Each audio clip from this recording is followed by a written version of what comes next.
ولسمشر غني او خلیلزاد بیا د سولې په حق له خبرې کړي. جمهور رئیس غني نن آر کې د افغانستان د سولې په چارو کې د امریکا د بهرنیو چارو وزارت ځانګړي استازي زلمي خلیلزاد سره کتنه وکړه. کتنې کې دواړه لوري د سولې بهیر پر وروستیو پرمختګونو او راتلونکو ګامونو خبرې کړي دي. ولسمشر ماڼۍ وایي کتنې کې د ولسمشر غني لومړی مرستیال امان الله صالح هم ګډون درلود او د سولې پر روان بهیر او راتلونکو ګامونو یې خبرې کړي.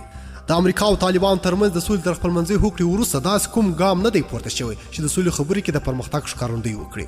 ولسمشر غني تېره اونۍ د طالب بندیان د خوشي کېدو فرمان هم صادر کړ، خو ویې ویل چې طالب بندیان په مشروط ډول خوشي کېږي او باید د دوی په خوشي کېدو سره د جګړې لیک کې سړی شي. د طالب بندیان د خوشي کېدو په اړه د ولسمشر غني فرمان کې راغلي چې د خوشي کېدونکو بندیانو په بدل کې باید طالبان تاوتریخوالي کې د پام وړ کمښت راولي.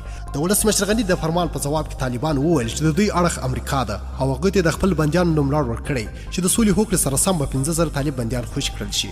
د ولسمشر غني فرمان کې بیا ویل شوی چې د کب د میاشتې له 24 نیټې څخه به طالب بندیان د خوشي کېدو بهیر پیل شي چې هر ورځ به 100 بندیان د دوی د عمر، روغتیایي حالت او د بند مودې په کتو کې خوشي کېږي. د ولسمشر غني د فرمان پر اساس تېره ورځ باید د طالب بندیان د خوشي کېدو بهیر پیل شوی وای، خو داسې ښکاري چې بیا هم طالبان او افغان حکومت سره نه دی جوړ.